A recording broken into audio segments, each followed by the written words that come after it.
Boy, if it wasn't for technical problems, we'd have no problems at all. How about that?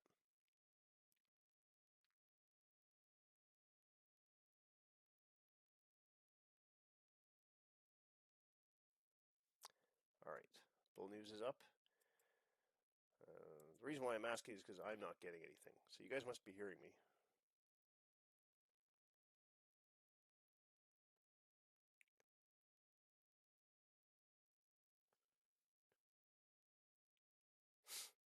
Oh, God.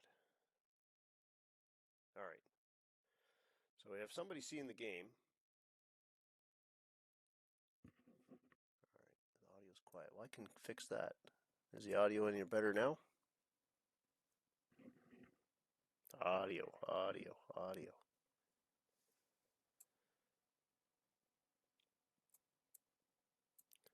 Let's crank it up. All right. All right, I think we're good now. So the Detroit lineup I just went through. Ohio will lead off with Florian Leroy, the right fielder. Corny Mays batting second, the center fielder. 1, 2, 3, the DH in the number 3 hole. Got Tyrone Asaurus, the catcher, batting cleanup. Craig Gnarly in the number 5 hole, left fielder. Section attack, the second baseman, and if I'm not mistaken, yeah, he was a former Admiral. Came over. Was he a signing or a trade? I can't remember.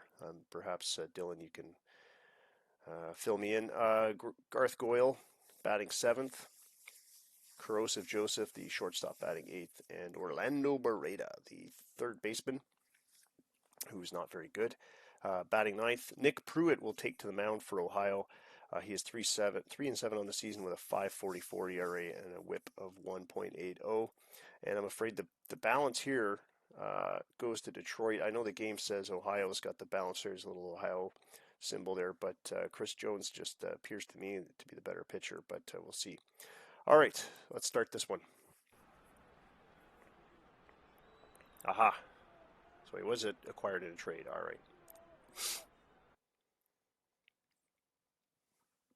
Excuse my sniffles. All right. So we apologize for the last stream crapping out. But Brandon, I don't think, was watching anyways. He's got his own stream going on his own channel, which, by the way, I'll give him a quick plug. If you're not a follower, you could go and follow him. Let me just try and remember what his name is. You know what? I can probably load Twitch in the game here a lot faster than I can find him on my phone. Cubby for Life, I think it is Cubby for Life, and his wife also streams as well. So go check out those. Go check out those ones, and well, whatever. I'll give him a plug later. Let's get this game going. All right, so Ohio takes the field. They are the home team. The visiting Detroit Motorheads will bat first, and Ricky Sandoval, the left-hander, is in the box. It's quite the outfield, actually, for Ohio. Craig Gnarly, Corny Mays, Florian Leroy, all plus arm guys with pretty good, other than Corny Mays, very good defensive skills. That's surprising that Ohio has such a rough time giving up runs with the sort of defense they have, and Tyrannosaurus with a pretty good arm as well. All right, game's underway, folks. We are in Ohio at the Ox Ranch in Cincinnati. And here's the first 3-2 pitch. We have a swing and a miss for Sandoval, and he is gone. One away. Dong Kyun Kim steps up to the plate. Batted .313 last year. He's batting .348. Currently 4th in the Lake League, and he's going to add to that total with the base hit to right center. So with one out, Detroit has one aboard. Peyton Bint, Big P, the current home run leader. Wow, snaps one to third base. Diving for it is Beretta, and he's safe at first, so he beat the throw. Bint legging that one out. Very, very good defense by Beretta to prevent extra bases, but unable to prevent him from getting on base. Ground ball to third. They'll turn to, yes. So a double play, ground ball. Close one, but that will end the inning. 2 runners stranded for Detroit. Nothing doing. Florian Leroy to lead it off for Ohio. Chris Jones on the mound. Leroy 5th in the Lake League with runs scored. Taps that one on the ground to third base. Out number 1 as he's put out at first. Corey Mays steps up to the plate. And he swats this one to second. The throw to first, Bint puts a glove on it, and out number 2. 1, 2, 3 up to the plate now. I think 325 on the season, and he's called on that one, so he's punched out on a fastball right by him. That'll bring up Detroit for the top of the second. Gerv Archies, the Dutchman, taps this one right past a somewhat surprised, I guess, Garth Goyle. Failed to act on that ground ball. Anyway, Gerv Archies with a leadoff single. Here's the 3-1 pitch. And Vega draws a walk. 2 aboard with no out. Danny Rose up to the plate. Catcher's been hot lately. He's batting .274 right now. 11 home runs on the season. This is a deep fly ball to right. It drops in for a hit. This will be 2 runs at least. Vega scoring, and the throw, and looks like Rosa touches the base. He's safe with a triple. So a 2 RBI triple to the right field corner. Florian just couldn't get there in time. And Danny Rosa, not known for his wheels, but he's got a hot bat right now, and that was a fine example of it. Javi Benitez, the lefty, taps this one up the middle to second. The throw to first will get 1 out, but Benitez out, Rosa scoring on that RBI ground out. Toyozo Kondo up to the plate. 1 away with 3 runs scored already for Detroit. I suspect this will be a high scoring game. Once Ohio's bats get warmed up, Kondo draws a walk.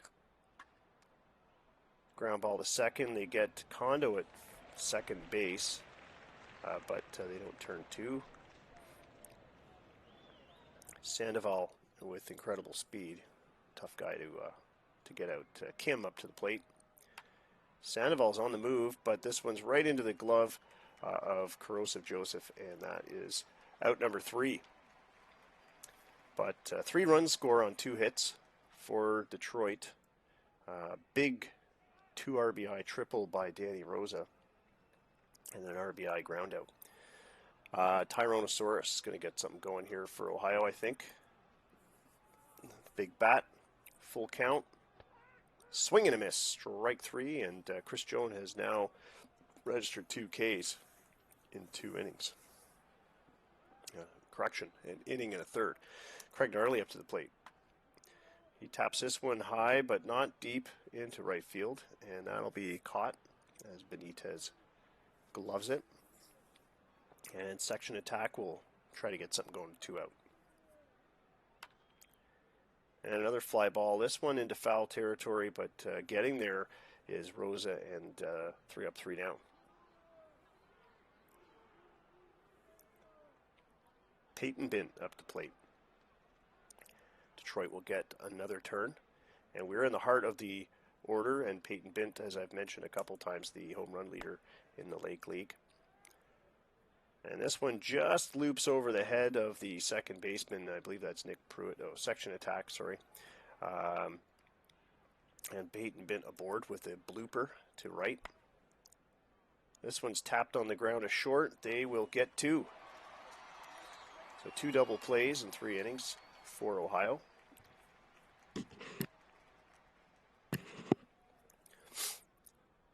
I was commenting earlier on their less than stellar run prevention, but actually Detroit's defense Ohio's defense is spot on so far. Not much you can do but a triple into the corner and a ground out with a guy on third and one out or no outs. It's a tough defend. So they've done okay though with a couple of double plays, and they register a third out there as Gervard Chase grounds out. Garth Goyle up to the plate.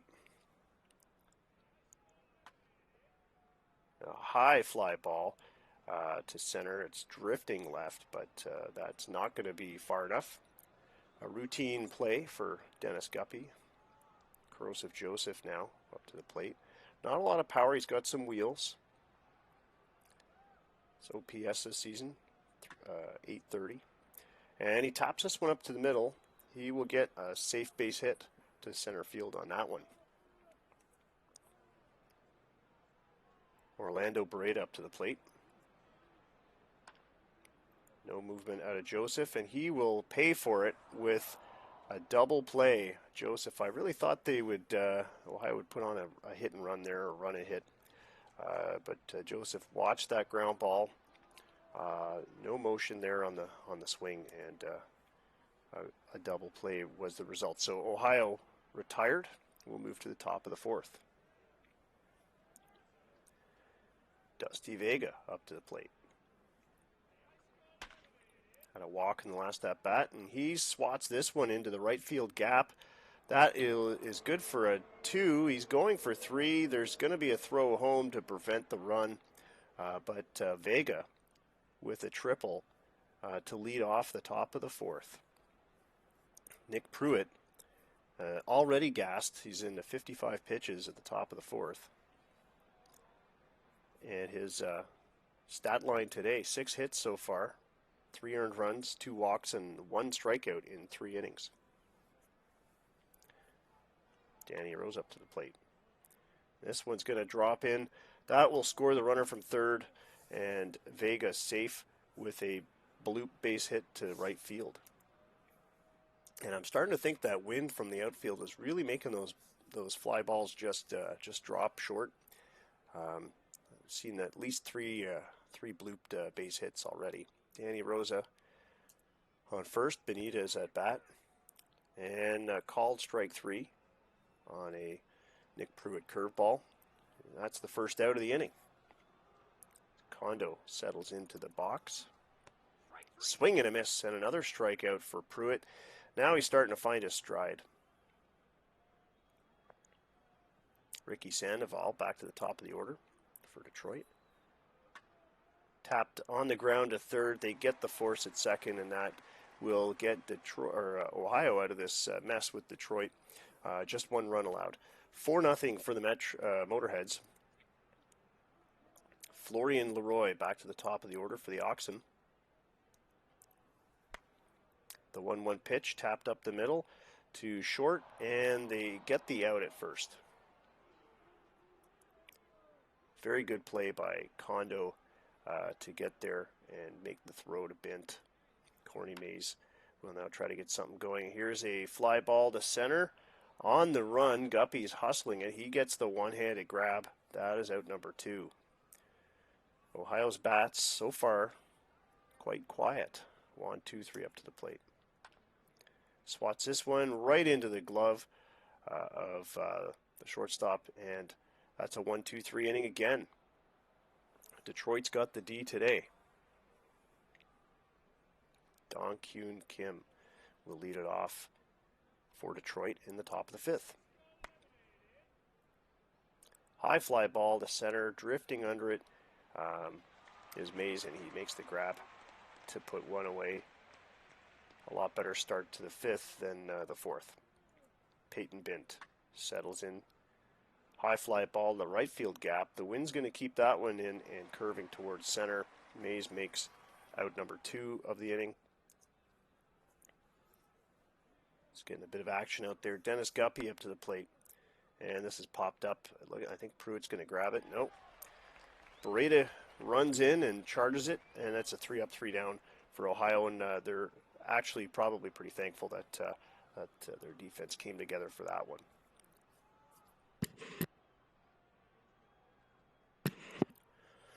Tyrannosaurus. We are at the cleanup hitter to lead it off. 20 home runs this season with a 259 average, 848 OPS. Just in July, he's got 5 home runs, 16 RBIs. He's batting .310. And he takes this one up the middle into center field. That will be a safe base hit, as that one was out of reach from the outstretched glove of Toyozo Kondo. Craig Gnarly, the left-handed batter, is now going to try and get something going here with Osoris on first. Ground to second. They get Osoris, and they turn 2. I think that's the second or third ground into a double play for Ohio tonight. Section attack up to the plate. 2 away. Full count. He takes a walk. And that's Jones' first walk of the evening. Garth Goyle up to the plate. He's been hot lately. He had a fly out in the third. This one goes up the middle. That's going to be a safe base hit. Now Ohio finally has a runner in scoring position tonight. 13 straight games for Goyle with a hit. Corrosive Joseph, 2 on, 2 out. The 0-1 pitch. And this one goes to first base. Bint will glove it and take it to the bag to end the threat. Motorheads still have their shutout as we move to the top of the 6th. Have a quick look at the out-of-town scoreboard as we do that. Dallas and Washington. Dallas has a 4-0 lead over the Washington Freedom. 3-3 for Montreal and Pittsburgh. They're all tied up. New York with a 3-1 lead over the Minneapolis Ravens, leading the West Division. In the Lake League, Norfolk Sharks, soon to be axed in the contraction at the end of the season. They have a 9-2 lead over the Nevada Speeders. Last play was a 3-run home run from Earl McPherson. Look at that. St. Pete's currently with a lead over Miami, 3-2. They had a close game yesterday, 11-10. And it looks like it's another close one. We have Chicago with a 5-1 lead over Milwaukee, and in the Seattle-Calgary game, no score, and California-Arizona, no score, as those games have not yet begun. Back to the action here in Cincinnati. Gerv Archies to lead it off for Detroit. He's 1 for 2 tonight. Tumu Fujihara has come in to pitch for Ohio here in the top of the 6th. Nick Pruitt has been benched for the evening, the remainder of the evening, and Fujihara has his first ground out of the day. And here's a pitch to Dusty Vega. This is a fly out to center field. Corny Mays easily fielding that one. Danny Rose up to the plate. Had that big triple earlier. Swing and a miss. And he struck him out. So 3 up, 3 down for Ohio, as they will now get a turn at bat, leading off with Orlando Barreda, the third baseman. Bareda's not done so well. Defensively, he's not bad. He's got a lot of speed, but hitting .260, not doing so amazing. But he gets some bump to that batting average now. He gets a hit to center field. Kondo unable to come up with it, and we have a very fast leadoff hitter on first base with no out for Florian Leroy, top of the order for the Oxum. And this one's going up the middle, and again, out of the reach of the shortstop. Barreda goes for third, and he is there safe. So Ohio, 90 feet from getting a run on the board. 2 on, no out. Corny Mays at bat. The pitch. And it's swung on, hit to center. Tagging up will be Barreda. He beats the throw. No, he's out! What a throw from Guppy. He is out. And Detroit preserves their shutout so far. And they have 2 outs on the board. What an amazing throw from Dennis Guppy. I thought for sure Barreda had that easily. But it must have been a short fly ball to center, and I guess that's what happens. 1, 2, 3 with a deep fly ball to center. And Guppy has that one too. So 3 away. Ohio unable to score despite having Beretta inches from home plate, but beat by that throw by Dennis Guppy.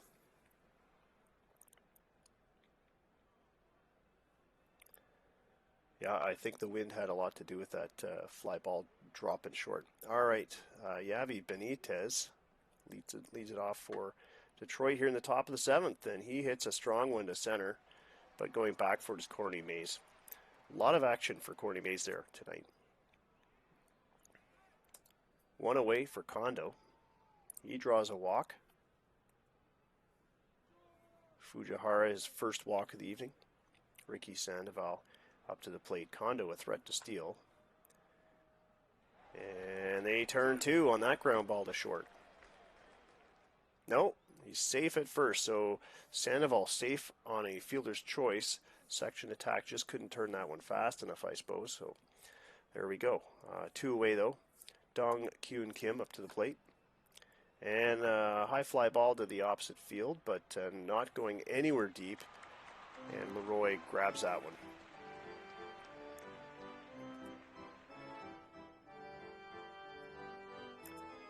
All right, and the bottom of the 7th, Ohio's going to try to get on the board.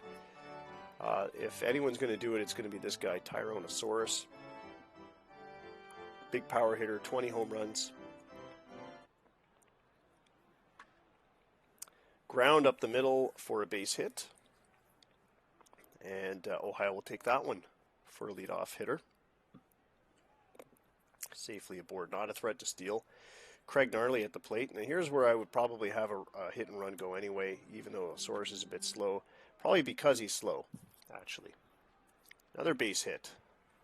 With Soares moving to second. Craig Gnarly safely at first as he sent that one on the ground into center field. Section attack at the plate. The 1-2 pitch.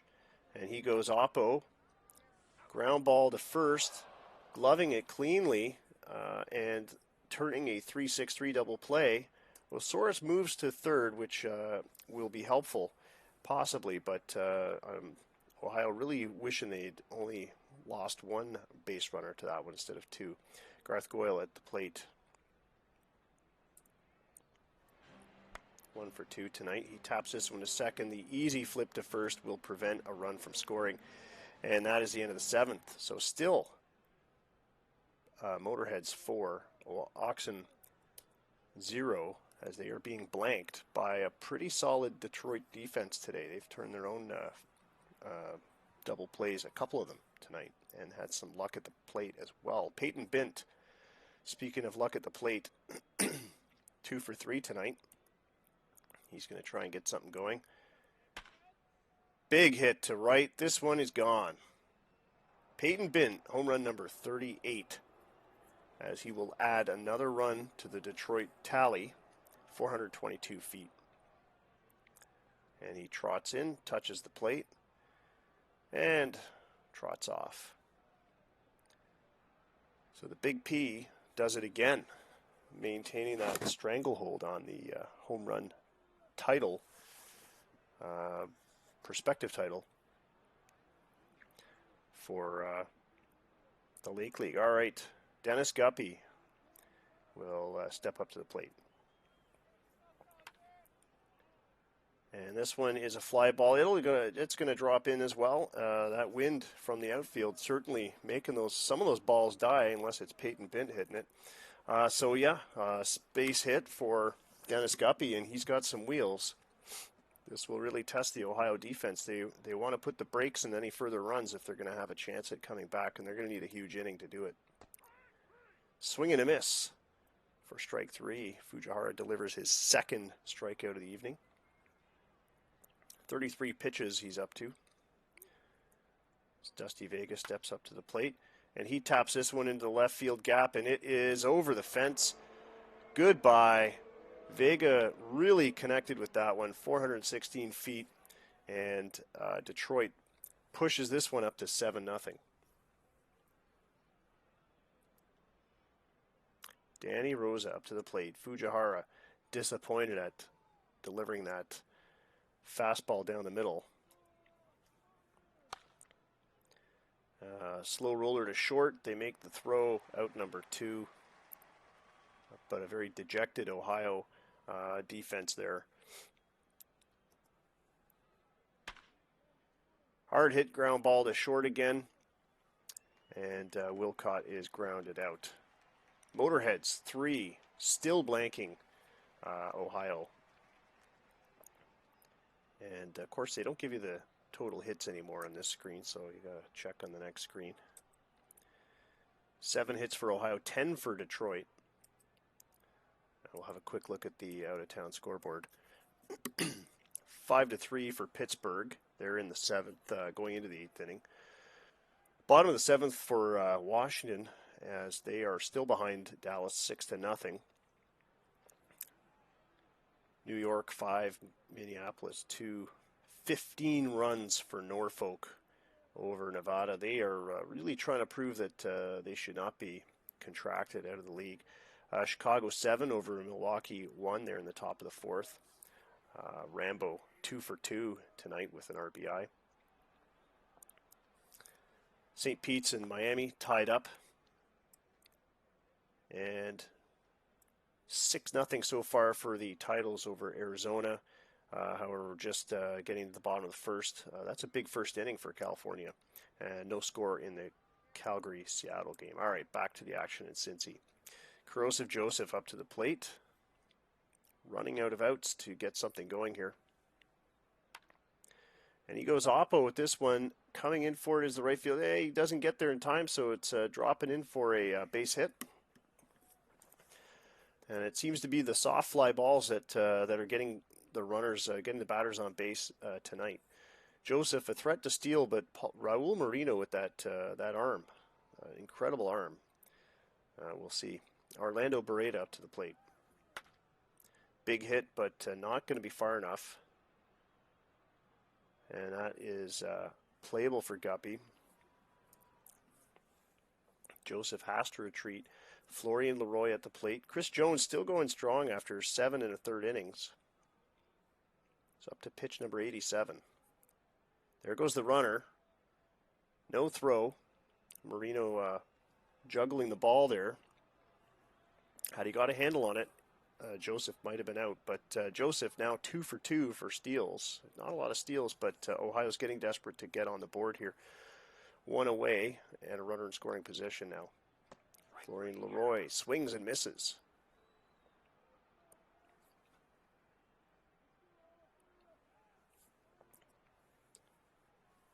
Corny Mays at the plate. 2 away. Big hit down the line, and this is going to score a run. Joseph crosses the plate.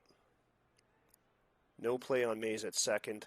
So an RBI double for Corny Mays. Now safely hit in 11 straight games. And Ohio's on the board with a run. And a runner still in scoring position. 1, 2, 3 at the plate. And a high fly ball. This will probably be caught quite easily by the third baseman. It is. Vega has retired the side, but Ohio finally on the board. Now trying to regroup for a big 9th inning, perhaps.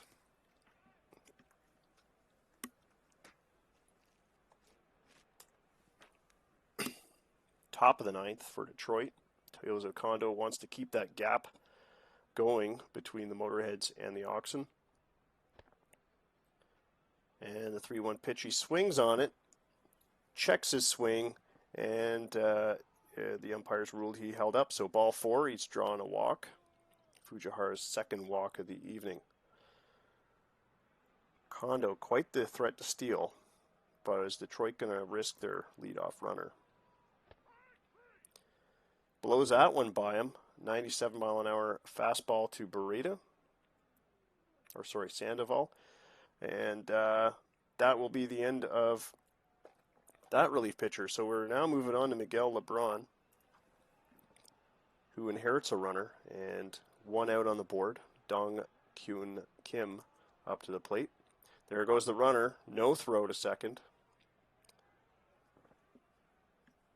It was a called strike fastball, but Osoris could not come up with it.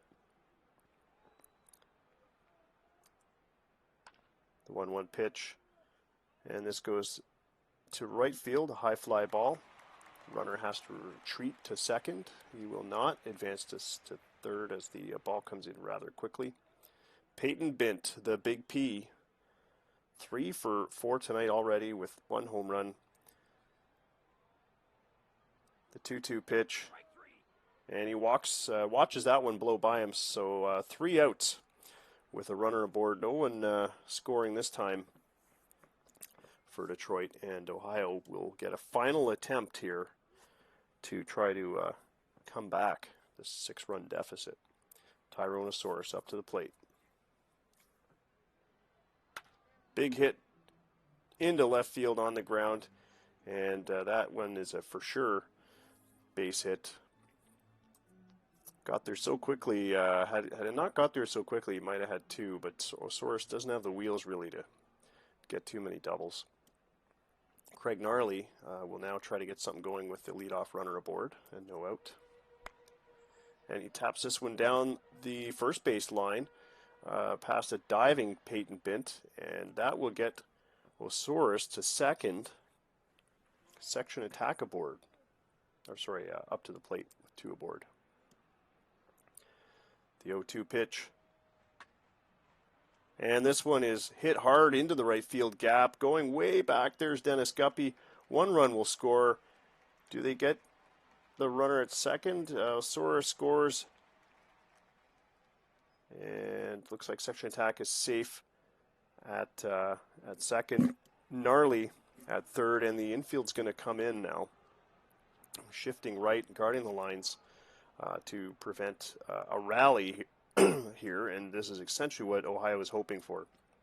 With no outs, 2 runners in scoring position, they've just got 1 more on the board. They are hoping to cut into that lead, and if not equalize, well, they'll have to equalize by the end of the 9th. Garth Goyle at the plate. Big hit to right field, back to the track. It's caught, but that will score a run, and Ohio 1 out with another run on the board as Gnarly tags up. Section attack hustling to third. The outfield is going to play in now, and Corrosive Joseph's up to the plate. This one's grounded back to the pitcher. That's going to freeze section attack at third. And there is now 2 outs. So 1 out left to deal with. Orlando Breda at the plate. Not exactly a clutch hitter. Taps this one on the ground to third, the throw to first, and that's going to end the game. But for a second there, it looked like Ohio was ready to rally. They did not, though, but at least they got on the board. Detroit defeats Ohio 7-3.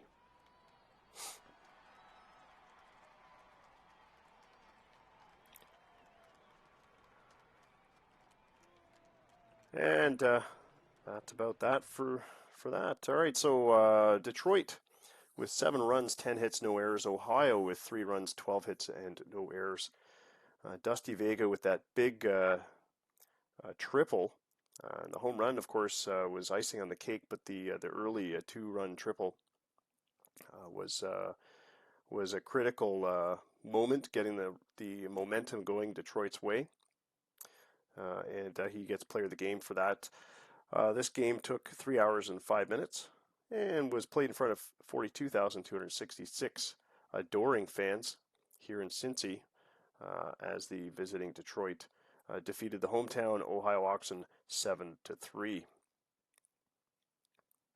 We'll check the scores in the other games really quickly. Norfolk 15-2 over Nevada in the top of the 7th. Bottom of the 9th for Washington. They've finally got on the board against Dallas, but Dallas is ahead 6-1. Pittsburgh over Montreal 5-3. They're in the bottom of the 8th. Bottom of the 5th for the New York-Minneapolis game. New York still leading 5-4. Chicago 9 runs on the board against Milwaukee, who have 3. And it looks like Seattle 5-0 over Calgary. They are going into the 5th inning. And California and Arizona now tied up after 3. So we'll get those results after we clear off to the next screen.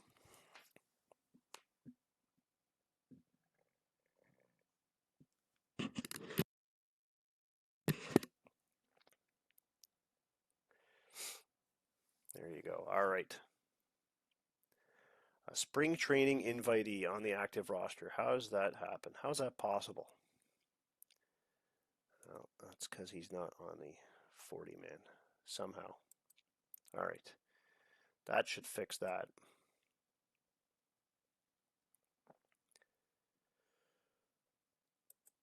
All right, I'll just show you the finals from today. Oh, did my game not take place? What the? Oh, we couldn't play it because my roster is incomplete. All right, well, you know what? We'll play my game. Why not? I played yours. I'll play mine now. Okie dokie. So, yeah, my Toronto Nomads are taking on the Boston Brawlers at Constitution Stadium. Now, you know what? It's a funny story. Did a beautiful stadium for Boston. Had all kinds of neat little features. I spent 2 days doing it. Then I realized that I'd done the wrong stadium. I basically rejigged their old stadium. Beautiful big warehouse for the 50-foot wall in left field. When I looked at their current stadium, Constitution Stadium, which I purposely changed them to after Scott Ellis left the league. I put them in a new stadium that maybe was not going to be such a bat killer. Anyway, we'll figure out something to do with that stadium that I spent 2 days making, the 3D stadium. But anyway, I digress. Let's go with the lineups here. Steve Miller will lead it off for the Nomads. The center fielder has not batted against Lenny Briscoe this season, so he's 0 for 0 against him. Bronson Jameson just joined the team in a trade that I'd posted on the Trade Talk channel in Slack, and he replaced RJ Ray, my outgoing DH. Bronson Jameson, the incoming DH, has a little bit of power.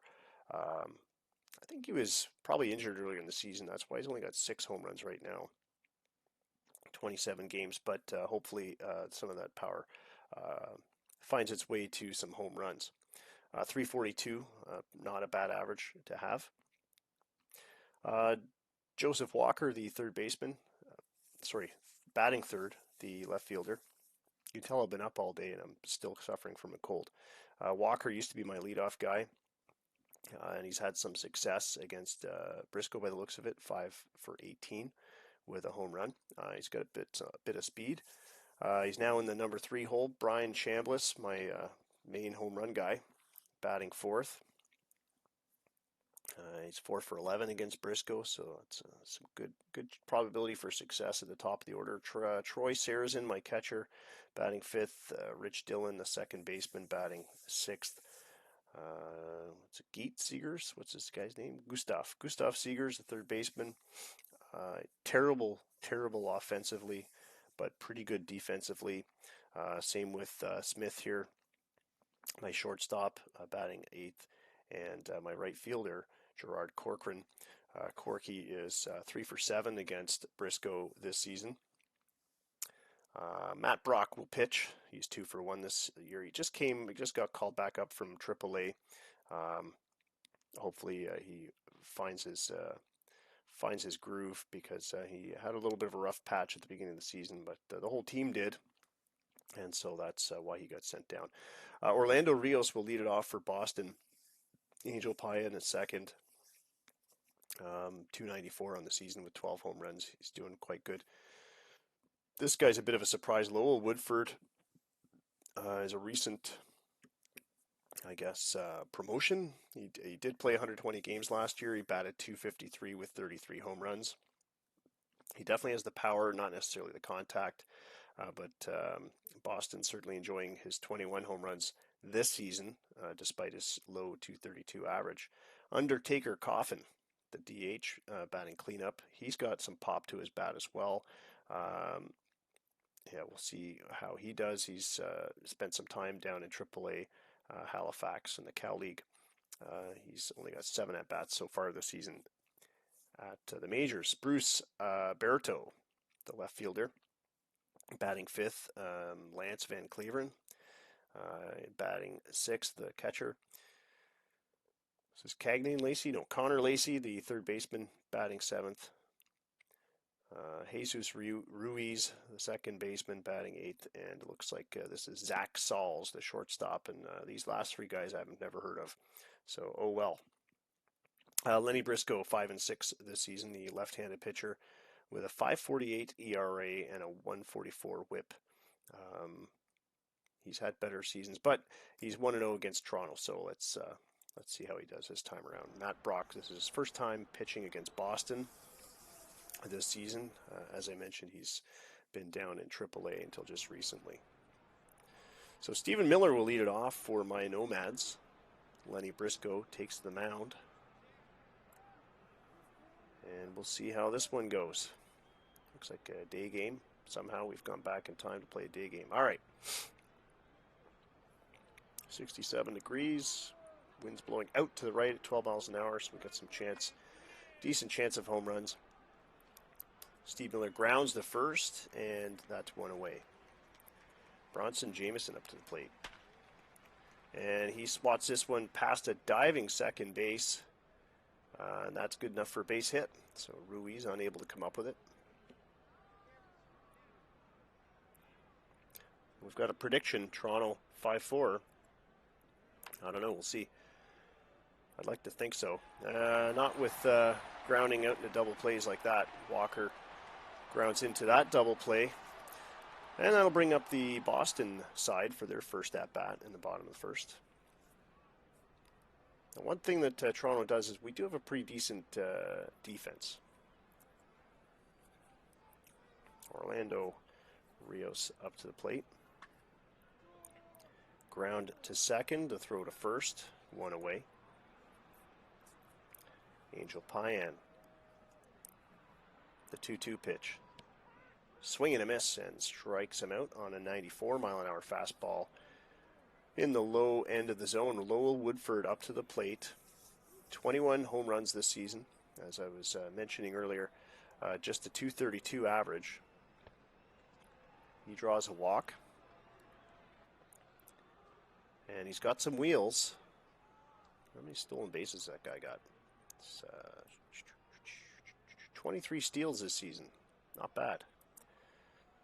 So he may end up testing the arm of Trace Arizin, but with 2 out, unlikely. We'll see. Undertaker Coffin with a line drive to left. And the throw to third. They get him. They get Woodford going for third. And what a throw from center field. That was spot on by Steve Miller. So that's out number 3. And so the threat eliminated as we go to the top of the second. Brian Chambliss up to the plate.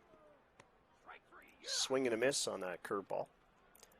Chambliss will take a seat. Trey Serzin, the second batter.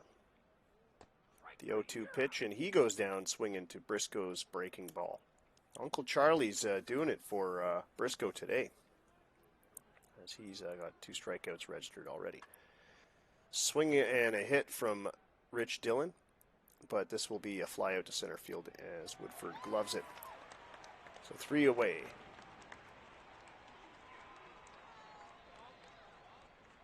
Bruce Aberto to lead it off for the Brawlers. Bottom of the second. Big hit. Line drive into right, back to the wall. This will be good for extras, and he's going to stay at 2. Sliding in there, but he's well ahead of the throw. Bruce Aberto does it again, and he's got wheels to come home on a single. So Lance Van Cleveren will attempt to do exactly that. Just put some contact here, and he goes straight up the middle, but the shortstop has it. The throw from Elijah Smith to Chambliss is good for an out. Aberto goes to third on the ground out. Connor Lacey steps up to the plate with 1 away and a runner on third. Taps this one to right field. It's going to beat right into the glove of Corcoran. And the throw-in is pretty fast, so Alberto doesn't want to challenge it. Corcoran's got a pretty good arm. And this ground ball makes it out of the infield. That will score the runner from third as we get a single to right by Jesus Ruiz.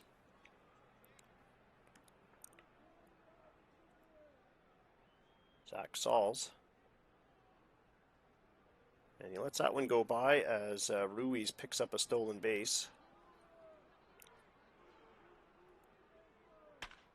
Hit hard down the right field way, and Sauls is safe at first. The throw, Ruiz is out, and that was another incredible throw from this this Toronto defense. That's 2 outfield assists in 1 inning for the Toronto outfielders to prevent extra runs from going on the board. However, they do let in 1, and so Boston's ahead 1-0.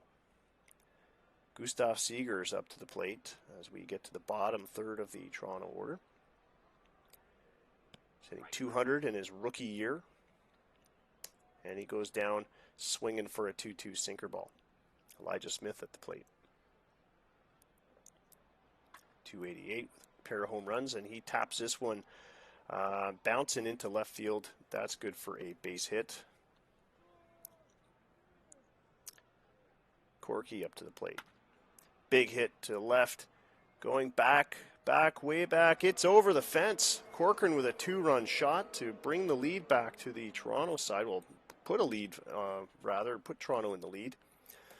395 feet just out of reach. Over the glove of Bruce Alberto at the fence there, and Toronto with a 2-run shot. All right, Stephen Miller, top of the order now. And he goes oppo. This one makes it out of the infield and pokes its way into right. Stephen Miller safely at first for Bronson Jameson. Jameson 1 for 1. He had a hit in his debut with Toronto. And he flies out to left this at-bat. Miller will have to stay at first. Joseph Walker up the plate. The 1-1 pitch, and he goes high to right, but this is going to be caught, and that is out number 3. But Toronto with a big 2-run shot out of one of the least likely characters on the lineup there, and that's Gerard Corcoran. Corky, the right fielder. Orlando Rios to lead off the third for Boston. And he taps this one right up the middle past Matt Brock, and he is safely aboard. Full count pitch to Payan, grounds to short. They get 1 at second on the quick throw, but they will not be able to get Payan. However, they eliminate the lead runner, and he was a fast runner as well. So Rios is erased. Lowell Woodford at the plate. And a high fly ball to left. Joseph Walker is under it and has that one. Out number 2. Undertaker Coffin. Swing and a big fly ball to Walker again, who's got that one on the run, and that is 3 away. Top of the 4th, Brian Chambliss will lead it off for Toronto. And he taps this one bouncing up the middle into center. Great contact up the middle today by a number of players, and Chambliss safely on first. Trey Sarazen up to the plate. And he takes a very late swing at that sinker. Briscoe with K number 4. Rich Dillon at the plate. Watches that 3-2 pitch sail wide, and he will take first. Gustav Seegers on the right-hand batter's box. And he watches that one go by him. Strikeout number 5 for Briscoe. That'll bring up the shortstop, Elijah Smith. Batting .291 this season.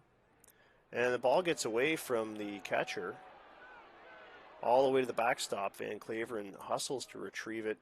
That'll advance the runners. this might change the strategy a little bit now. And mind you, with 2 outs, it's not like you can sack bunt or squeeze bunt, rather, a runner home. Smith goes up the middle. It is caught by the center fielder, Woodford. Had that dropped in, that would have been 2 runs probably, or at least 1 anyway. Toronto maintains a lead. Boston is going to try and erase it with Bruce Aberto at the plate. And a hard hit line drive down the right field line. Dillon unable to grab it. Chambliss unable to grab it. Corcoran will have to retrieve it. Aberto, with the wheels, is safely aboard first again. And he's on the move. The throw to second. It's too late. Aberto very speedy. 25 stolen bases on the season. Sarazen's got a decent arm, but not good enough apparently to catch Bruce Aberto. The full count pitch is popped high to left. Aberto will retreat to second as Walker makes the grab. Connor Lacey taps this one on the ground to third. The throw to first. That will freeze Aberto at second as they pick up out number 2. And Boston is going to put Jesus Ruiz at the plate. Ruiz takes that one off the shoulder, and he will get a free base. This kind of works to Toronto's advantage. Now they have the force at third, second, or first. On the ground ball, Zach Sauls. He's 1 for 1 for at the plate today. He's up to the plate. Batting .397. He's pretty decent season so far. And this one's hit softly back to Brock. Throw to first, and Sauls with an infield hit on that dribbler back to the pitcher. So bases loaded with 2 out for Orlando Rios. And this season against lefties, Rios is hitting .319 with a pair of home runs, 2 of his 3, and 10 RBIs.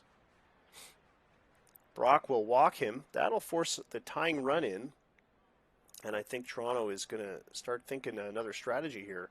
Brock's arm, after 77 pitches, may be getting a little tired. And Angel Payan at the plate. And another walk, and the lead run, the go-ahead run, has now been walked home by Toronto. Boston is ahead. Back-to-back walks, back-to-back runs. Lowell Woodford at the plate. And this is the one guy you don't want up with bases loaded. Swats this one to second. They get the ball off the ground and throw it to first to get the out. But Brock giving up 2 runs on free passes, and Boston is now ahead.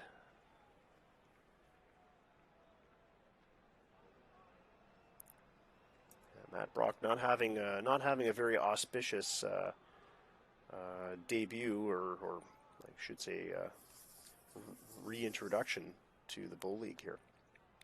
His first start, I believe, since getting called back up. Gerard Corcoran at the plate. Big hit center field. It's into the glove of Woodford, and that is out number 1. Stephen Miller.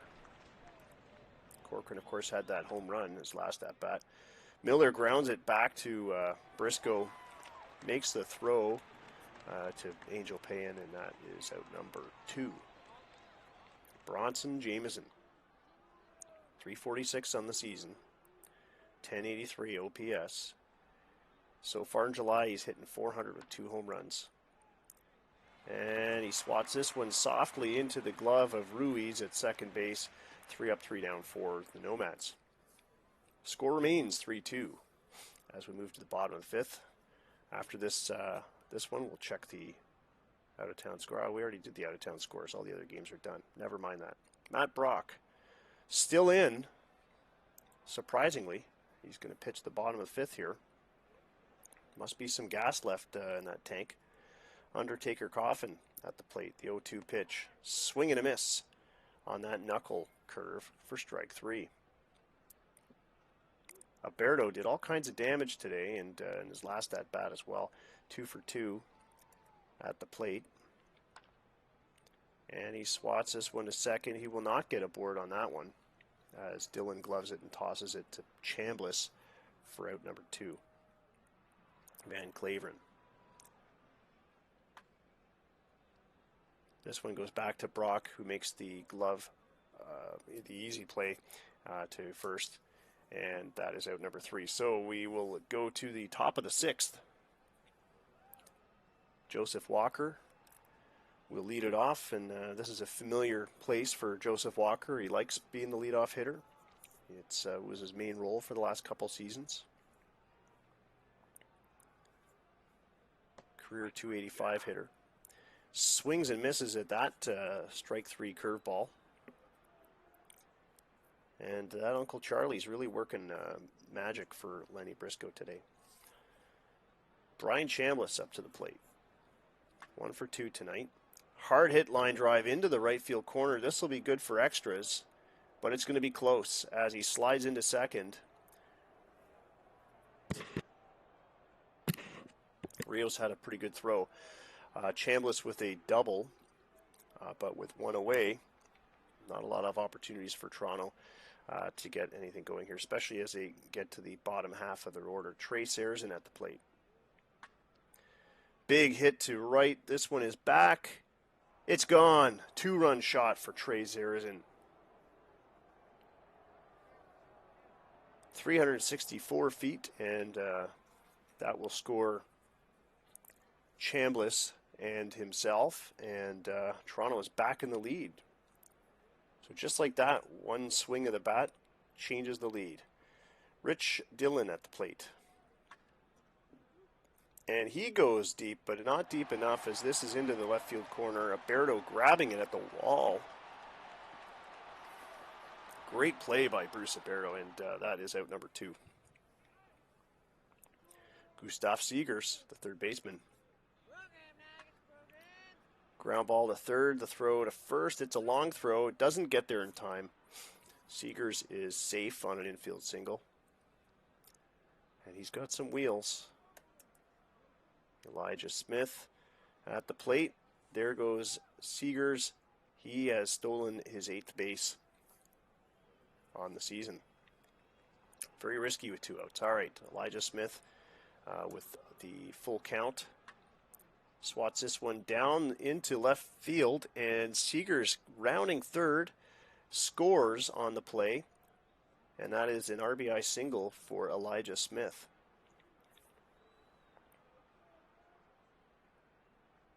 Big time clutch. All right, Gerard Corcoran at the plate. Swing and a miss, and he will go down. Boston finally getting out of this one. But not happy. They've given up a home run and an RBI single. Toronto is now ahead 5-3. Connor Lacey is going to try and switch the momentum here back into Boston's favor. He's 0 for 2 today. He's got some wheels if he gets on base. And he swats this one into center. Making the play is Miller. And that is out number 1. Jesus Ruiz at the plate. The 1-0 pitch. And he goes oppo to right field, but not deep enough. Corcoran has that one easily. And Zach Sauls, that infield hit, I believe, in the last inning. It was an infield single. He's 2 for 2 today. And he taps this one a second. He will not reach base this time, and he grounds out. So 3 up, 3 down. Toronto now kicking it into high gear defensively. Top of the 7th. I didn't pay attention. It was check for a second here. Do they have a new pitcher up? I didn't even notice if we put a new pitcher up. No, Matt Brock's still in.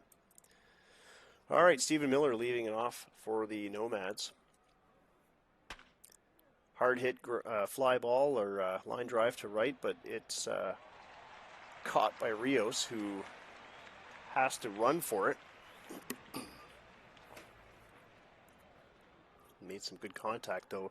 Bronson making his 4th appearance in a Toronto uniform.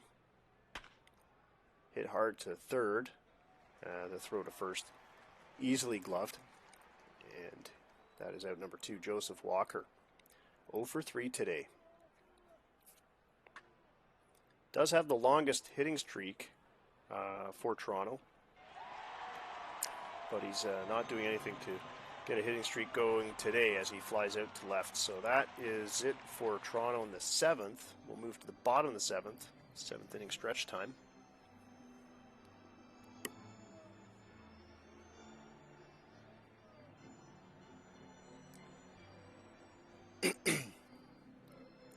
All right. Keely Sewell, who Toronto's earmarked as a future starter. He's going to come in and pitch the 7th for the Nomads. Developing pitcher. I believe he was a draft pick in 2018. But anyways, 1 for 2 in the season. He's allowed 21 hits, 10 earned runs, 10 walks, and 10 Ks to make nice round numbers. A 4.82 ERA so far this season. He's facing Orlando Rios, the right fielder, who is hot in July. He's .315, batting .315 in July with 8 RBIs of his 27 season RBIs. Ground ball to short, the throw to first. Rios is retired. Angel Payan will now try to get something going. The 1-2 pitch. This one makes it into right field, past Chambliss' glove, and he's safely aboard. Lowell Woodford will now step up to the plate. And the infield shifted to double play depth. Swing and a miss. Strike 3. Keely Sewell does have good stuff, especially against the right-handers. Undertaker Coffin at the plate. Swings and hits this one right into the glove of Seegers at third, and that will retire Boston here in the 7th. We'll move to the top of the 8th. Chambliss at the plate. The Toronto cleanup hitter, batting first, 2 for 3 today, and he grounds this one to Payan, who takes it easily to first for out number 1. Trey Sarazen at the plate. Swing and a miss. Strike 3 on that sinker. Rich Dillon from the right side. Big hit, but not deep enough as this one floats to right center. Rios makes the catch, and Toronto goes down in order. Sewell will pitch his 2nd inning. Bruce Alberto at the plate, and the infield shifting right for the pull hitter. And that's exactly what he does. He grounds out to second. The easy throw to Chambliss from Dillon will retire Alberto. Lance Van Claveren at the plate. The 1 away here in the bottom of the 8th. Line drive to left. This is going to bounce in. Walker taking it on the hop. That'll keep Van Claveren to just 1 base on that hit. Connor Lacey. Swing and a miss on the 1-2 pitch. And he goes down to a 100-mile-an-hour fastball. Keely Sewell, not only does he have the stuff, but he's got the velo. Jesus Ruiz at the plate, 2 away with the runner on first. The 1-0 pitch grounds up the middle. And now there's 2 aboard. The infield shifting and guarding third base. John Doherty, the pinch hitter. 292 on the season. 863 OPS. He's got some power and he can make contact.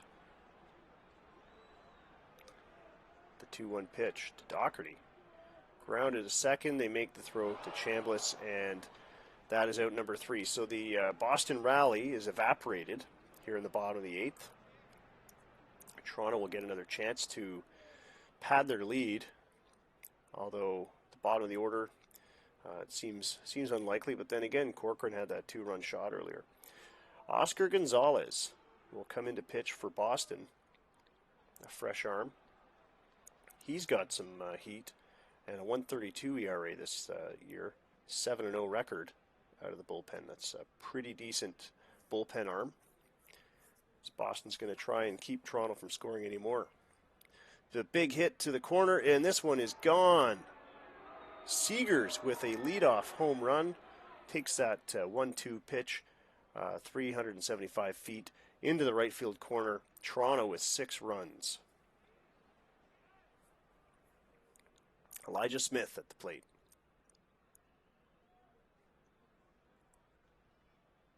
The 1-0 pitch. And he grounds this one to right. He's safely aboard. So 2 hits for the first 2 batters. One of them a home run. And Corky steps up to the plate. He's 1 for 3 tonight, his only hit being a 2-run shot, scoring Smith.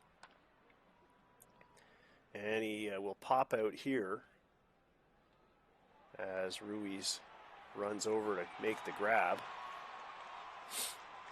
Smith, of course, not going anywhere as that ball was in his proximity. Stephen Miller at the plate with 1 away. Draws a walk.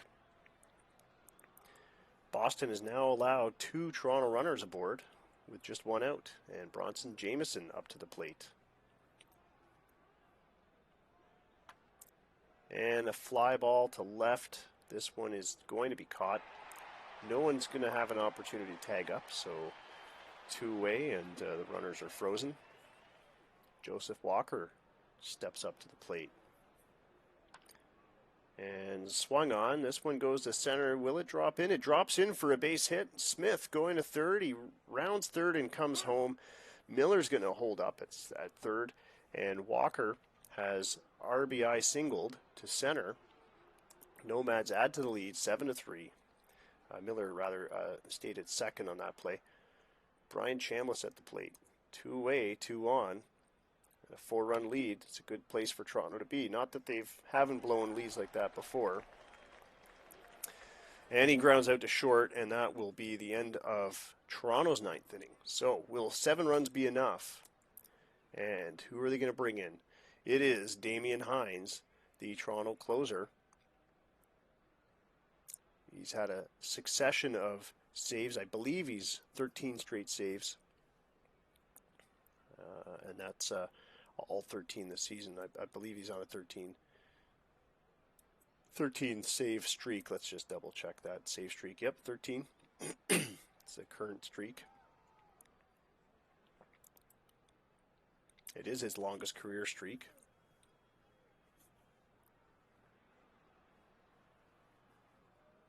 Orlando Rios, top of the order for Boston,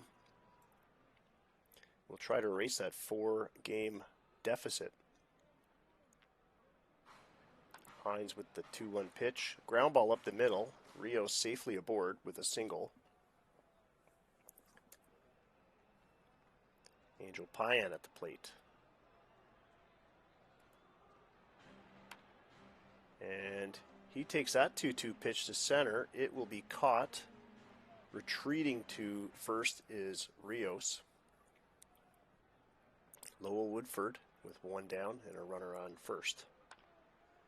High fly ball to right as Hines induces another fly ball. And that's out number 2. Down to their last out, Undertaker Coffin at the plate. And he takes this one to left field. He's going to continue this game and prolong it just a little bit with that base hit. That'll bring up Bruce Alberto, and if anyone's got power to cut into that lead, it's Bruce. Now, of course, they're 4 runs behind, and the tying run is on deck. Bruce Alberto, bit of a pull hitter. The infield is now shifted right. The 2-1 pitch. Hit hard. This one is going to drop in. Miller's chasing it. That's 1 run scoring for Boston, but just 1. Alberto hits a double, and Coffin stays at third. But that one scored was a Woodford from second base. So Glenn Bedard at the plate. Now the tying run is at the plate. 3-2 pitch. Swung on, checks a swing, and no, it's a walk. Bases loaded with the walk-off run at the plate now. Connor Lacey. Ground to short, and the throw to second will end the threat, but what a finish. Boston really looked like they could have turned the tide at the end there. We have a final 7-4 for the Toronto Nomads, my Toronto Nomads, coming back after losing the first game to Boston in this series. And what a game. Elijah Smith, player of the game. He went 3 for 4 with 3 singles, scoring 2 runs. Matt Brock, 6 innings, gets the winning pitcher. Probably not the most deserving winning pitcher, in my view, but didn't pitch a great game. There's his game score, 45 for a game score, but Keely Sewell comes in to hold it, and Damian Hines, no save. I guess wasn't a save situation by that time. Anyway, 41,139 in attendance for this 3-hour, 19-minute game at Constitution Stadium. And Toronto now 55-50 on the season. Boston Brawlers still in command of the Lake League East, but they fall to 62-42. Toronto with 7 runs, 12 hits, no errors. Boston with 4 runs, 13 hits, no errors. And we're going to wrap up this broadcast for today. What the heck, we'll do one more. Who should we do for the last game? Oh, before this continues, I better save it. Computers are known to do funny things.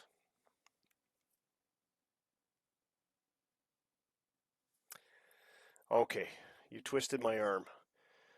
We'll do Chicago. Chicago, Milwaukee. And Jim Torelli pitching against Brett Gilbert. I think Brett Gilbert's your best pitcher too, if I'm not mistaken. All right, so our last game of the evening will be the Chicago Pit Bulls at the Brauhaus in Milwaukee, where the Hops play. And the lineups for Chicago: Justin Kelly, the leadoff hitter, the center fielder, 289 this season with 19 bombs. Batting 7 for 22 or 318 average against Jim Torelli. John Guyot, the third baseman, batting second. John Rambo, who's on a hot streak, 34 home runs, 107 RBIs. He is the RBI leader, and an impressive 1134 OPS. He has hit 600 against Jim Torelli. He's really rung up his bell. 2 of his home runs against the right-hander. Mike Strang will bat cleanup behind Rambo. He's got 28 bombs on the season. He's batting 281. Sean Pfeiffer, the catcher, batting 5th. Who's this? Lloyd Gallagher. I always forget his first name. Lloyd Gallagher, the first baseman, batting 6th. Dave Herbst in the 7th slot, the second baseman, with a very impressive 12 for 23, 522 average against Torelli. I mean, I know John Rambo's batting 600 against him, but it's 10 at bats. Herbst has done that almost as well in twice as many at bats with a pair of home runs. Hunter Derek, the shortstop, batting 8th, and was it Shintaro Matsushita, the right fielder, batting 9th. Brett Gilbert, 9 for 7 this season with a 6.72 ERA, and you wouldn't think a 6.72 ERA would get you 9 wins, but when you're Chicago, it does. Chicago, as their GM is pointing out, Scott, on the chat there, everyone's on fire. They're scoring a lot of runs. Just look at the batting averages there. John Rambo leading the league in hitting and in RBIs, and he's very close in the home runs department. He's very much so in the conversation for a potential triple crown if Angel Payan doesn't keep pace ahead of him. All right, so for the Milwaukee Hops, we've got Hugo Gonzalez leading it off, the shortstop.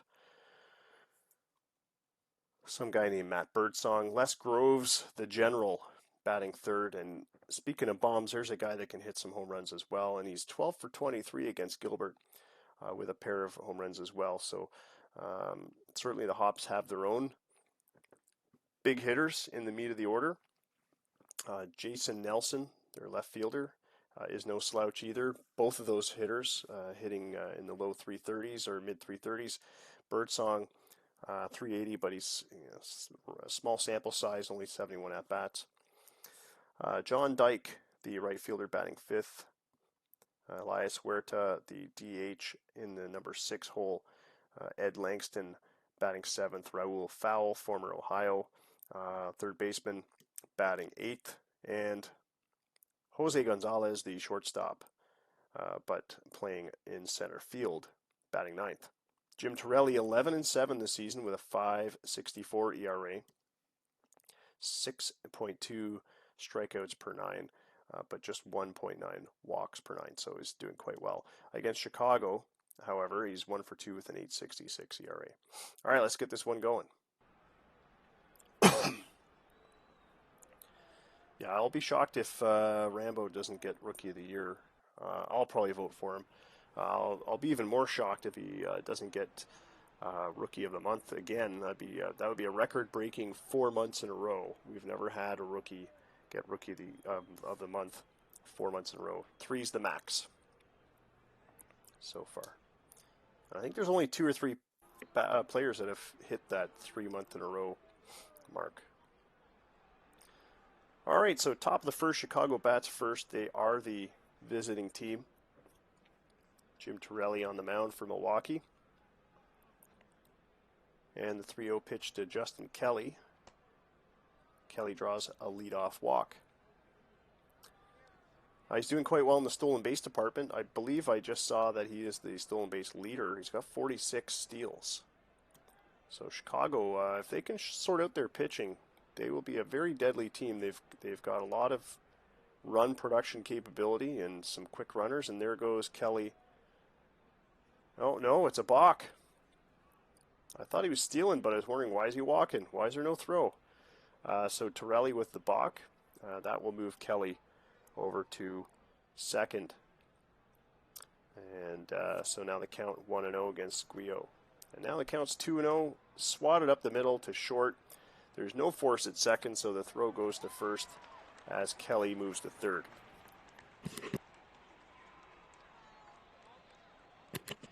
John Rambo up to the plate with Kelly at third with 1 away. Full count pitch. The delivery. Tap back to Torelli. The throw to first is muffed, and Rambo moves to second on an RBI fielder's choice. What, an error, I guess? So it'll count as an error. So an RBI scored on that error to Torelli as he threw that one away from Langston.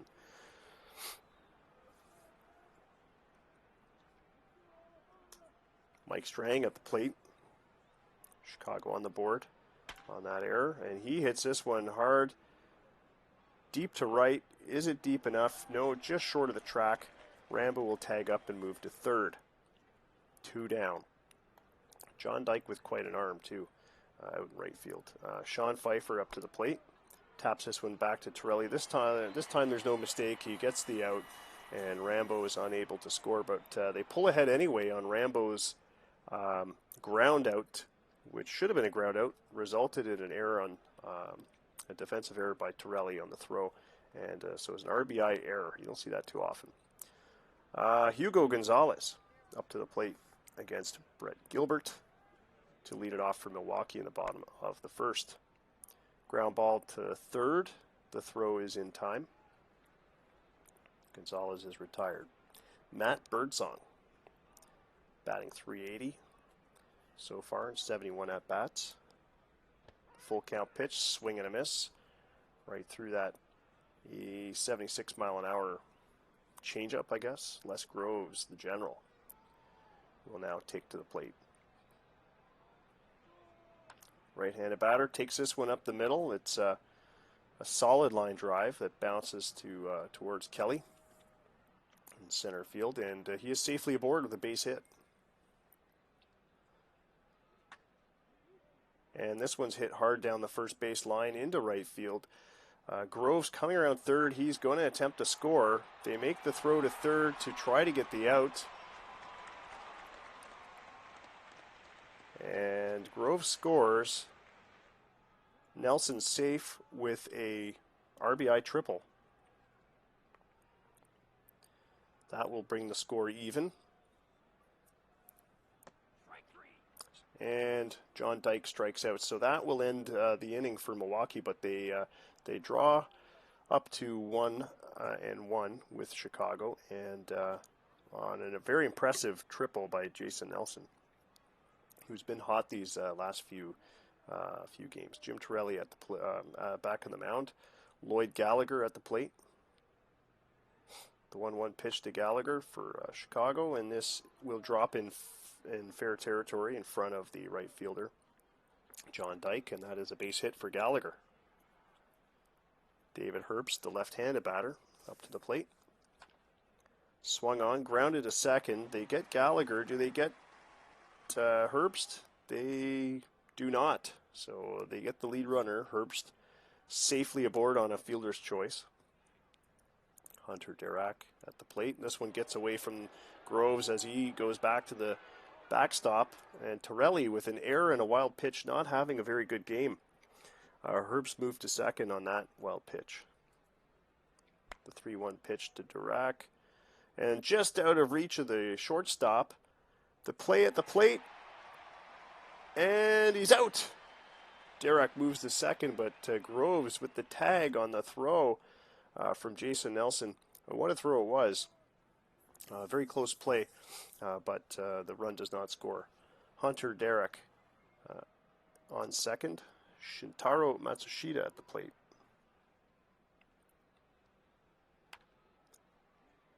And this line drive into left is right into the glove of Nelson, and that will end the threat there. So Chicago unable to get a run aboard, despite a couple of great opportunities, especially that play at the plate. That was quite impressive with Herbst, or was it Hunter Derac there? Anyway, Elias Huerta will lead it off for Milwaukee here in the bottom of the second. Ground ball up the middle. This one makes it into center field. Hunter Derac unable to put the glove on it, and a leadoff single for Huerta. Ed Langston at the plate now. And he'll go oppo with the line drive, but it is caught as Rambo is able to gather that one in. There goes the runner. Ground ball up the middle. And the runner gets to third on that one. Seems to have been a hit and run play in the works, and Raul Fowl with a safe base hit to first. So the play worked out well. Huerta's in scoring position from third base. Jose Gonzalez at the plate. Just one away. The 1-2 pitch. Ground ball to second. They get the force at second. And they get the one, they turn two at first, so that will prevent the run from scoring. But Pitbull's defense was sharp that time. Top of the third, Justin Kelly, his second time. Grounds out to second. John Guyot, 0 for 1 today. Batting .370 against Jim Torelli.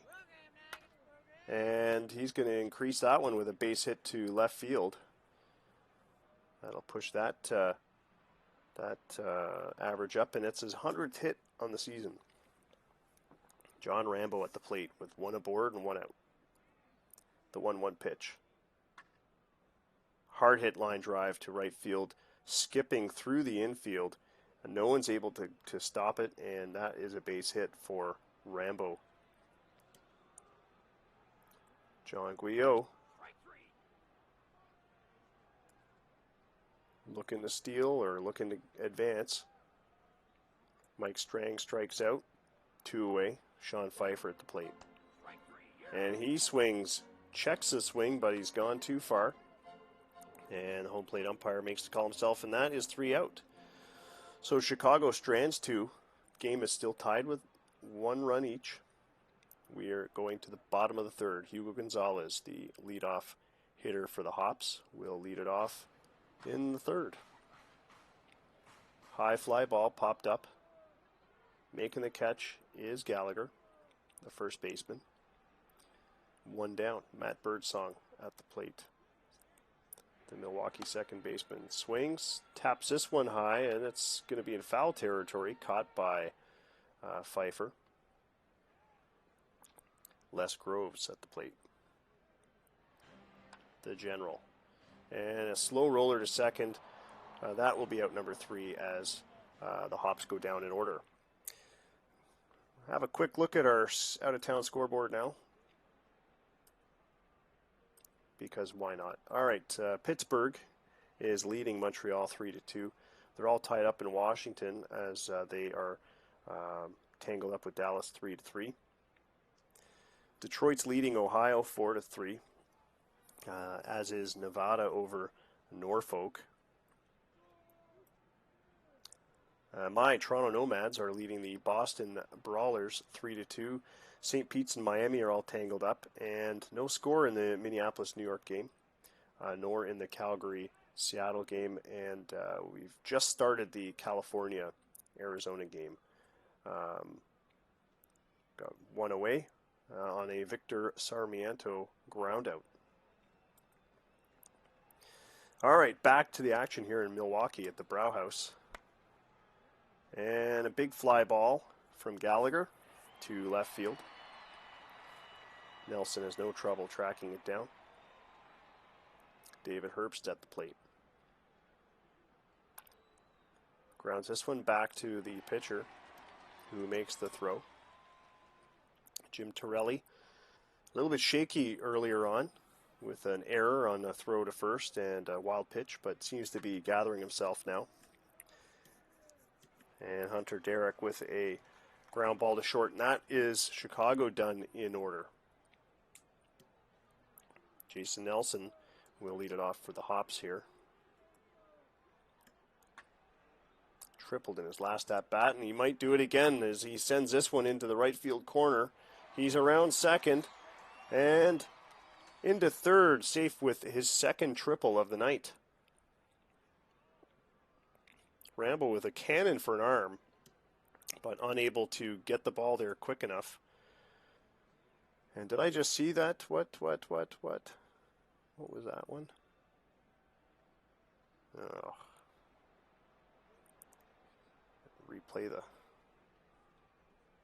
want to replay that one. Sorry, I got to replay this one. He does tie the season game record. All right, so if he gets one more, then he's set a record. All right, so we replayed that one. I just wanted to catch the text there. So 2 triples on the night for Nelson. And John Dyke at the plate with no out. Gilbert hasn't allowed a walk. He's only got 5 hits against him, but just 2 strikeouts in 3 innings. And the full count pitch, this one over the head of the shortstop. Milwaukee will score their second run as Nelson crosses the plate, and Dyke has an RBI single. Derek was just unable to reach that ball over his head as it bounced into center field. There goes the runner, no throw. Pfeiffer can't get a handle on it. Dyke with his 17th stolen base this season, and that's the thing with the Hops. They've got some speed as well. I would say Chicago and Milwaukee fairly evenly matched in speed. Chicago probably has the balance of the home run power, but Milwaukee not without some solid bats, as Jason Nelson demonstrated with his second triple tonight. Elias Huerta at the plate. Still no outs. 1-2 pitch down the line. Oh, bounces off of Guillot. Can't make a clean pickup. That'll be charged. He'll be charged an error on that one. That's his 11th of the season. John Dyke moves to third, and Huerta safely aboard first. Still no outs. Runners in the corner. Ed Langston at the plate. He goes down looking at a slider. That'll bring up Raul Fowle, the third baseman. Taps this one high in the air, and coming over to get it is Gallagher.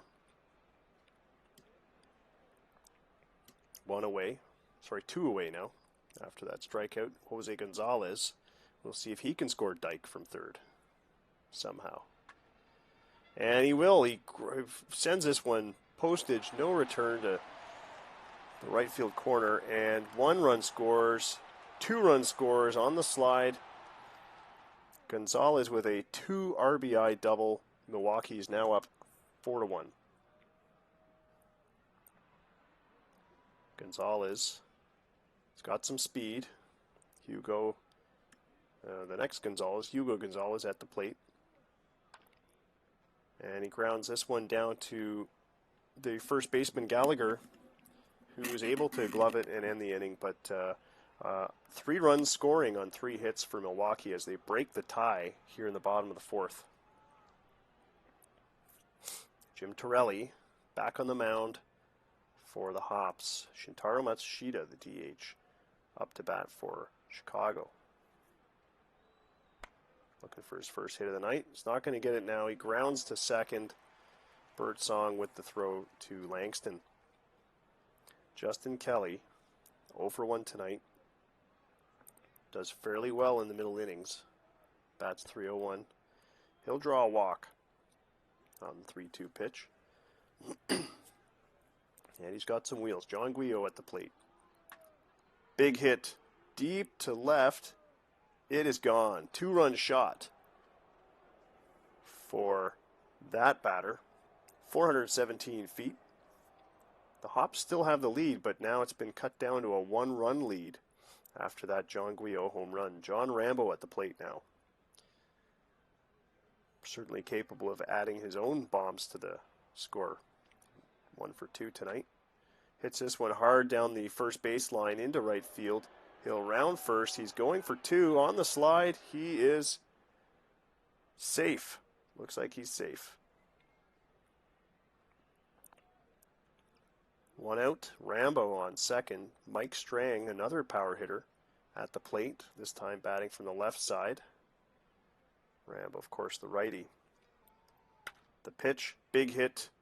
This one's going back, way back. 2-run shot for for Strang. And that will score himself and Rambo as he trots home at a leisurely pace and plants his foot on home plate. So Chicago now ahead 5-4. Sean Pfeiffer at the plate. Torelli disappointed with himself, leaving that hanging fastball. And this is a pop-up that should be easily played, and it is 2 away. Lloyd Gallagher stepping up to the plate, the lefty. And he goes oppo with a deep one. This one could be gone. It is. Gallagher with an opposite field home run. 398 feet, and that will put the Pitbulls 2 runs ahead of the Hops.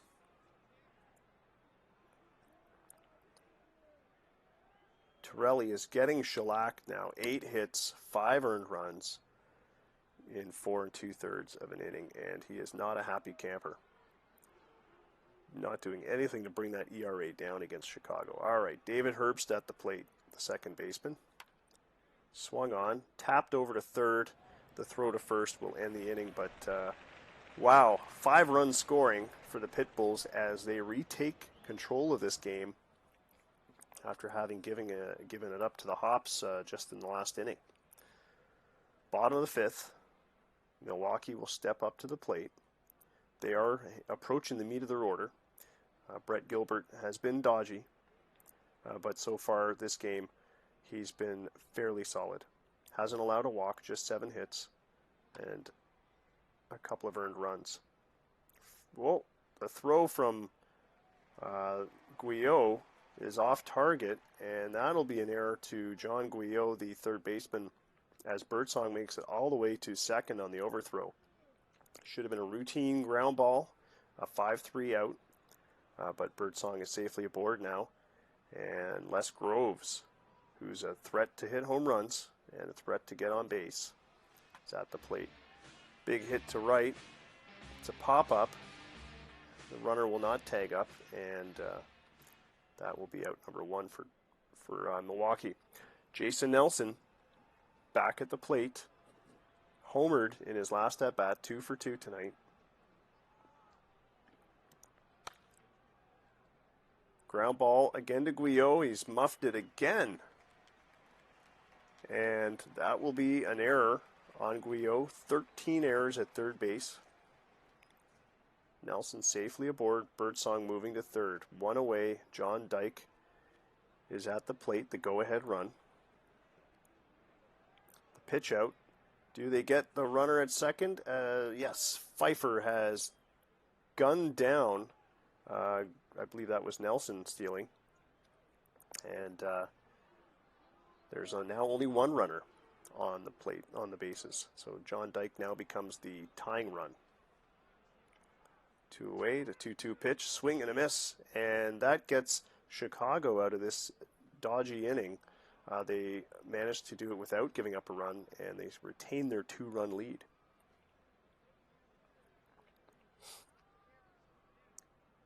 Jim Torelli still pitching for the Hops. Hunter Derek at the plate.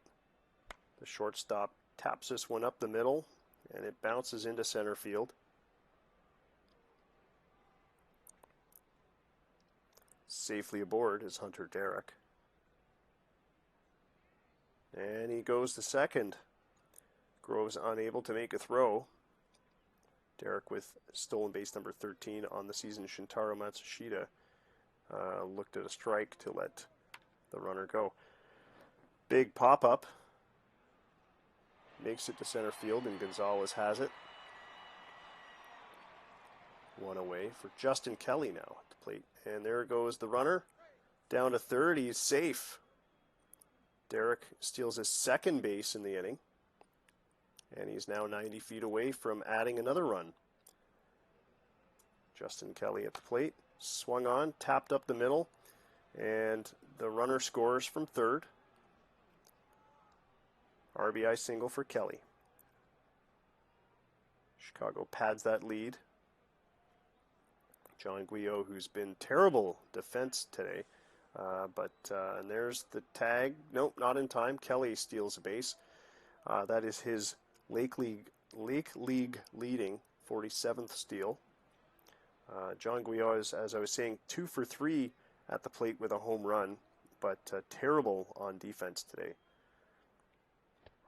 Swing and a miss, and he goes down on a strike 3, swinging fastball. John Rambo at the plate. The Lake League batting leader swats this one deep to left center, and it just makes it over the wall. 2-run shot for Rambo. That is home run number 34, I believe. 411 feet. Chicago now with the commanding lead. That will precipitate Kinosuke Mine coming in to pitch. And that will be the end of Jim Torelli for the evening.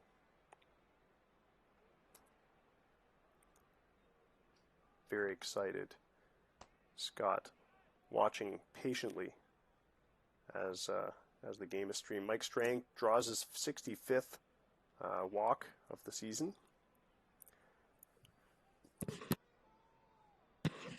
Milwaukee Hops desperate to get out of this one. Sean Pfeiffer at the plate. And this could be the third out as Pfeiffer flies out to Gallagher. Nope, Langston makes the catch. 3 runs on 3 hits. A runner left on. Chicago now with a very convincing lead over the Milwaukee Hops. A 5-run lead as they have the 9-4 9-run scores.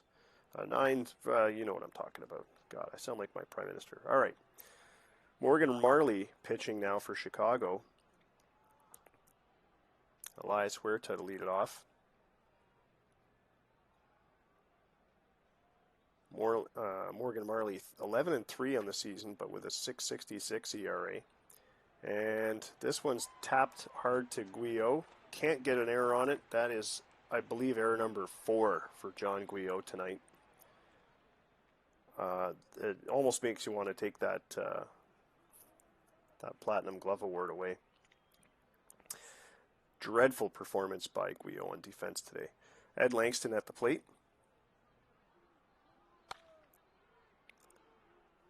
This one is a fly ball to center.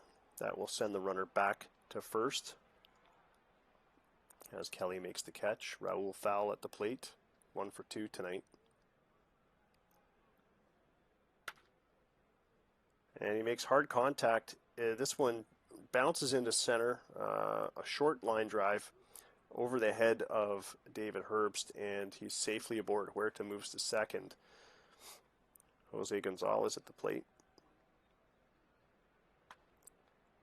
The outside pitch, he makes contact, and he flies out to center. The runners will freeze in place. Now it's Hugo Gonzalez, the shortstop.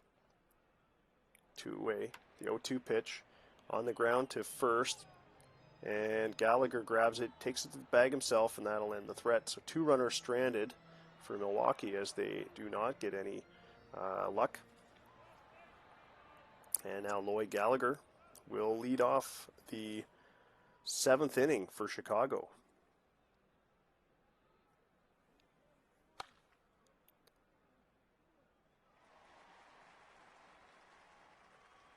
Ground out to second.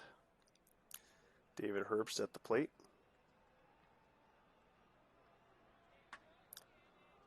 Probably Guyot was out partying last night in the Brewtown, Milwaukee, Beer City, USA.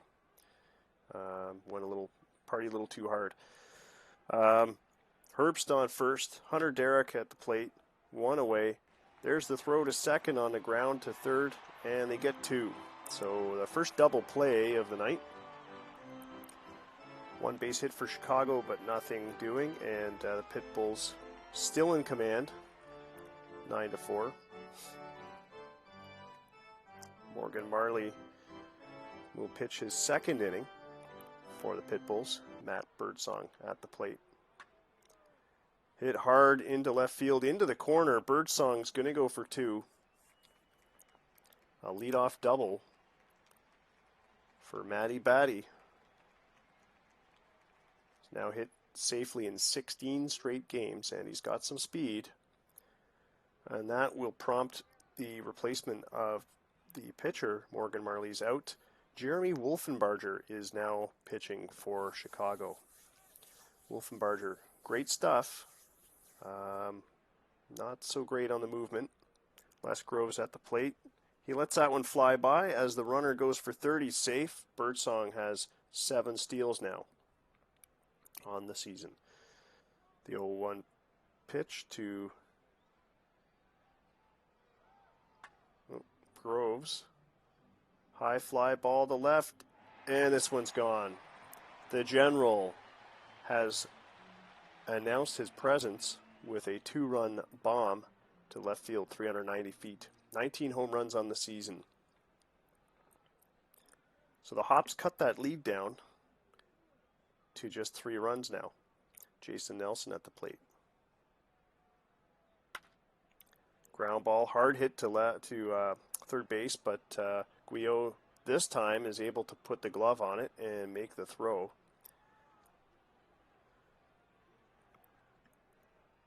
Must be sobering up. John Dyke with 1 down. Swing and a miss on that outside fastball. Probably a pitch he should have left up there. And that is out number 2, Elias Huerta. The 0-2 pitch, and he swings and misses. Wolfenbarger with 2 straight strikeouts. But the Hops get a pair of runs on that Les Groves home run. Shintaro Matsushita up for Chicago. And he taps this one, a high fly ball to right. That should be easily handled by Dyke. Kinosuke Mine pitching marginally better, I would say a lot better than Jim Torelli. Kelly at the plate. And he taps this one into center field over the head of Mike Strang. And Guyot to the plate. He takes this one off the shoulder. It's his 10th time being hit by a pitch for John Guyot. He's looking at his knee. Oh, I guess it hit him in the knee. Trainer says he can stay in the game. Justin Kelly and John Guillot on base. John Rambo at the plate, 1 away. The 1-1 pitch. And the double steal is on. And Guillot gets a steal. So I guess that left knee is feeling okay. The infield's way in now, trying to prevent any further runs from scoring. 1 out. I don't think Rambo's going to bunt, but you never know. Swing and a miss. Strike 3 for Rambo. The infield will move back to their normal position. Mike Strang at the plate. Swung on, hits it back to the pitcher. Mine makes the throw, and the runners do not score, but Chicago still ahead, 9-6, as we go to the bottom of the 8th. Wolfenbarger still pitching for the Pitbulls.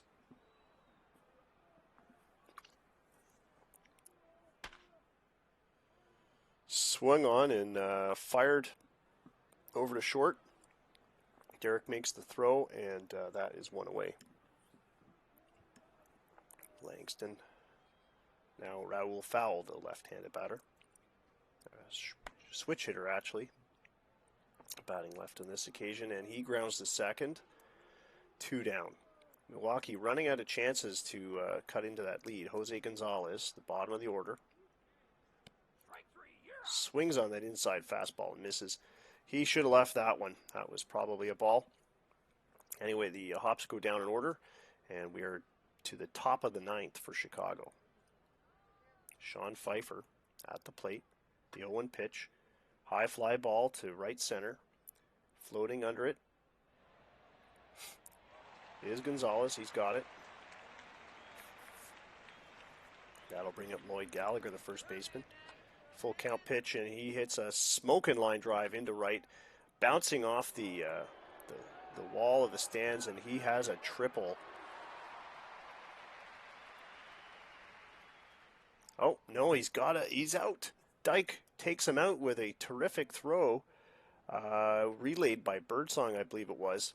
So trying to stretch that double to a triple didn't work out for Gallagher. He is out.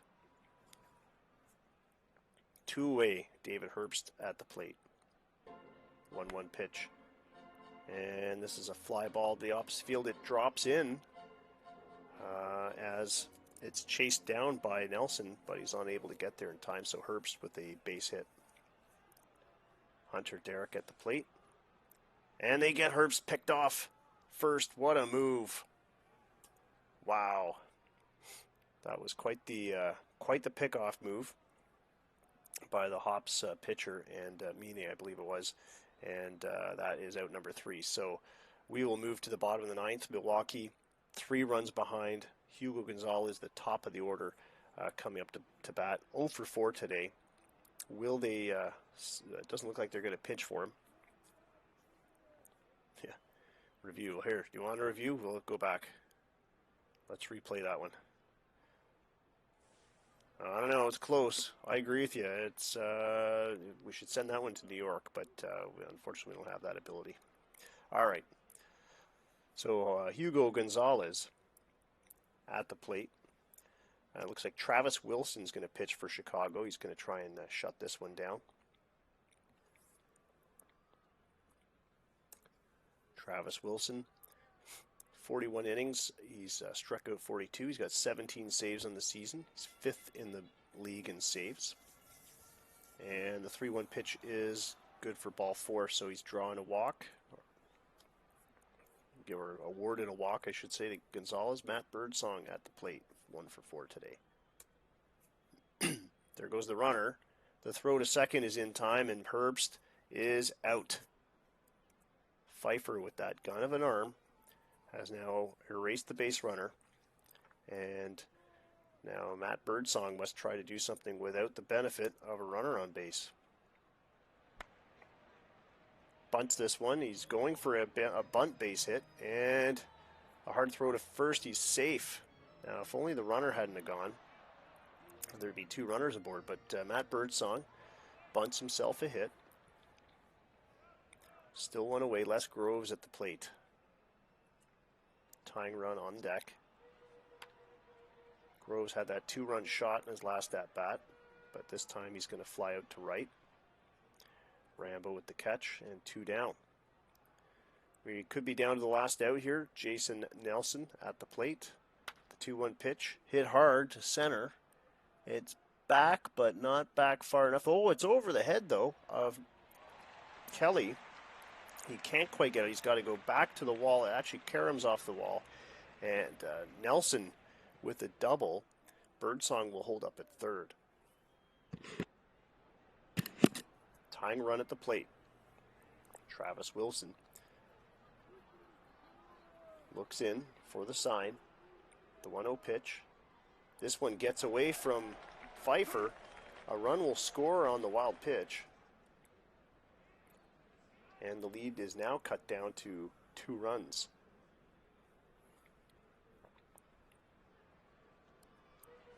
The 2-0 pitch.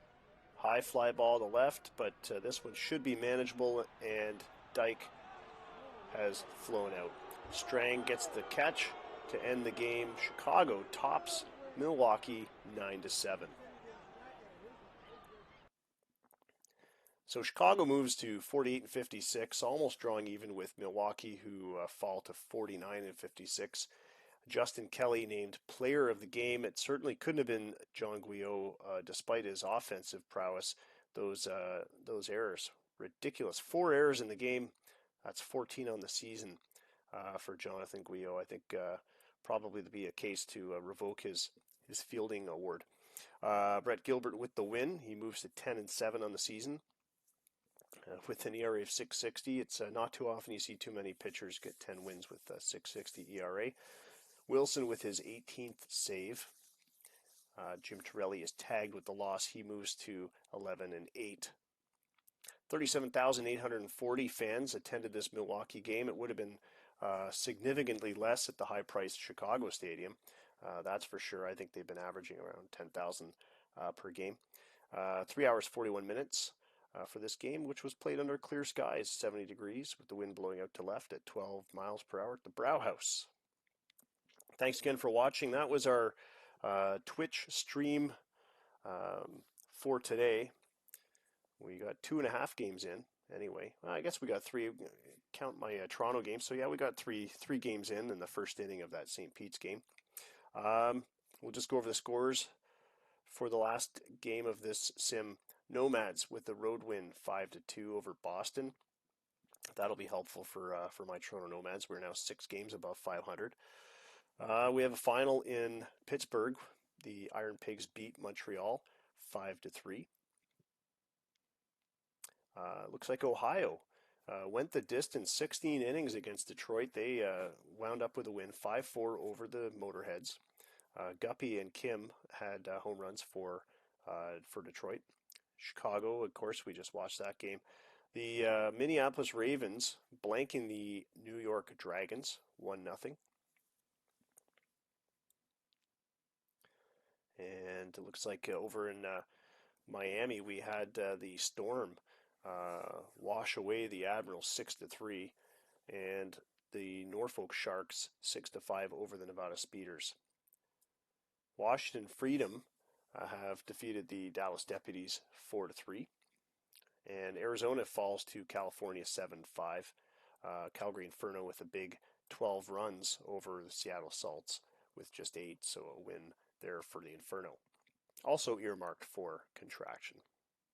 The 3 players of the game, nobody cares to come out of the other league, but Alan Kennedy from Calgary, 2 for 2 with a pair of home runs, 5 RBIs, 4 runs, 3 walks. Earl McPherson, the catcher from Norfolk, 3 for 4 with 3 home runs, 4 RBIs, 3 runs, 2 walks. And Cody Martin, former Inferno, now playing for the Salts, 3 for 4 with a pair of homers, pair of RBIs, 3 runs, and a walk. Thanks again for watching this broadcast. And, 15,000 average attendance. Yeah, if you lower your prices, you'll get more people. Thanks again for watching, Scott. And on behalf of our league donors, the Patreon patrons, who are Danny and the other Scott, then this has been Bull Baseball Twitch live stream. We'll, of course, put this recording up on our YouTube page as well for later review. Thanks again for watching, folks, and have a good night.